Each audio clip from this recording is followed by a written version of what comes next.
श्री सुखदेव जी बोले, हे राजा परीक्षित, राजा कंस का आदेश पाकर उसके सेवकों ने उचित प्रबंध कर दिया। तत्पश्चात रंगभूमि में दंगल के बाजे बजने लगे।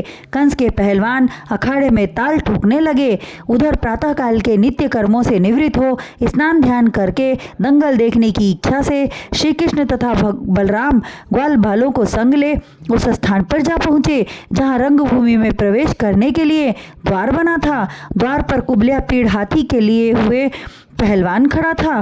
द्वार अवरुद्ध देखकर सब कुछ जानने वाले अंतर्यामी भगवान कहने लगे, हे पीलवान, द्वार से हाथी हटाओ, मुझे रंगभूमि में राजा कंस के पास जाना है।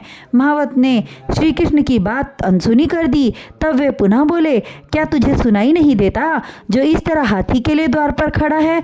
महावत उनका मखौल उड़ाते हुए कहने लगे, अरे अहिर के बालक, यह वृंदावन नहीं है और न ही नंद का गांव है। 2-4 दैत्यों का वध कर देने से तू महाबली नहीं हो गया। उसके इस प्रकार के वचनों को सुनकर बलराम जी अत्यंत क्रोधित होकर अपने दुपट्टे को कसकर कमर में बांधते हुए बोले, अरे मूर्ख, कंस के चाकर, तू इस तरह के दुर्वचनों का उच्चारण करके मेरे हाथों से बच नहीं सकता। मैं इसी पल तुझे तेरे हाथी समेत मार डालूंगा। यह कहकर बलराम जी जो ही आगे बढ़े, महावत ने श्री कृष्ण और बलराम जी को हाथी से कुचलवा डालने के उद्देश्य से अंकुश मारकर हाथी को आगे बढ़ाया। 10 हाथियों के बराबर शक्तिशाली कुबल्या पीड़ हाथी अपनी सूंड को घुमाकर उन्हें लपेटना चाहा। उसी क्षण बलराम जी ने उछलकर जोर से मुक्का उसके मस्तक पर मारा। हाथी चिंघाड़ता हुआ कई कदम पीछे हट गया। तत्पश्चात जब महावत ने उसे दूसरी बार अंकुश मारा, तब वह कुबल्या पीड़ अत्यंत क्रोधित होकर श्री कृष्ण की तरफ झपटा और उन्हें अपनी सूंड में लपेट लिया। यह दृश्य देखकर महावत बहुत खुश हुआ और मन ही मन कहने लगा कि यदि ये दोनों बालक कुबल्या पीड़ द्वारा मारे गए तो राजा कंस मुझे पुरस्कार से लाद देंगे। वह इसी तरह का विचार कर रहा था कि श्री मुरली मनोहर अति लघु रूप बनाकर उसकी सूंड से बाहर निकल आए और एक भरपूर मुक्का मारकर उसके पैरों के बीच छिप गए। उन्हें न पाकर वह बलराम जी की ओर घूमा। उसी समय लीलाधारी उसके पैर के बीच से निकलकर उसके पीछे जा पहुंचे और पूंछ पकड़कर पीछे खींच लिया। हाथी तिल मिलाया, परंतु उस संसारी जीव को क्या मालूम कि उसे उत्पन्न करने वाले ही उससे खेल रहे हैं।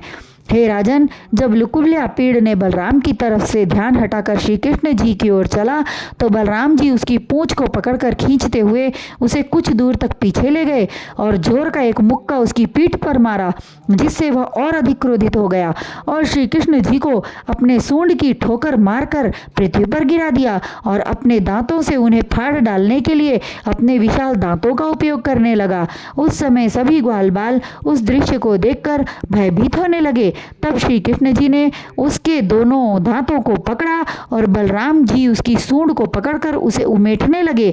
वह हाथी अत्यधिक पीड़ा प्राप्त होने से चिंघाड़ने लगा, किंतु बलराम जी ने उसे पृथ्वी पर गिरा दिया और श्री कृष्ण जी ने अपनी लीला दिखाते हुए हाथ में पकड़े हुए कुबल्या पीड़ के दांतों को ऐसे झटका मारा कि उसके दोनों बड़े बड़े दांत उखड़ गए। तब एक दांत को बलराम जी के हाथों में देते हुए तिरछी चितवन में उन्हें संकेत किया। उनका संकेत पाकर दाऊ जी मुस्कुरा दिए और मुदगर के समान उस विशाल दांत का प्रहार हाथी के मस्तक पर किया। फिर श्री कृष्ण जी ने प्रहार किया, इस तरह उसे मार डाला और जब महावत डरकर भागने लगा तो बलराम जी ने उसे पकड़कर एक ऐसा मुक्का मारा कि तत्क्षण ही उसके प्राण पखेरु उड़ गए, उसका तन निर्जीव हो गया। कुबल्या पीड़ का संहार करके दोनों भाई अपने अपने कंधों पर हाथी दांत रखे हुए रंगभूमि में प्रवेश किया। उनके वस्त्रों पर खून के छींटे इस तरह शोभायमान हो रहे थे जिसका वर्णन ही नहीं किया जा सकता। उस क्षण वहां उपस्थित लोगों में ग्वालों ने उन्हें अपना रक्षक समझा। नंद बाबा के हृदय में पुत्रवत स्नेह उमड़ आया।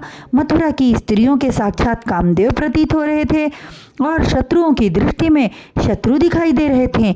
मथुरा नगर के निवासियों से कहने लगे कि ये दोनों साधारण बालक नहीं हैं, साक्षात श्री नारायण ने मनुष्य का रूप धारण किया है। वे सांवले वाले कुमार ने बाल्यकाल में पूतना को मार डाला, वत्सासुर, धेनुकासुर, अकासुर, बकासुर का संहार किया और इंद्र द्वारा प्रलयंकारी वर्षा किए जाने पर अपनी एक उंगली पर गिरिराज गोवर्धन को 7 दिनों तक उठाए रखा। उसके नीचे सारे गोप ग्वाल सुखपूर्वक रहे। उंगली से संकेत करके मथुरावासी परस्पर कहने लगे कि जो गोरे रंग के बालक हैं वे रोहिणी के पुत्र हैं तथा जो सांवले रंग के बालक हैं वे देवकी के पुत्र हैं। श्री सुखदेव जी ने कहा, हे राजा परीक्षित, श्री नंद नंदन को जिसने जिस भाव से देखा वे उस प्राणी को उस रूप में दिखाई दिए।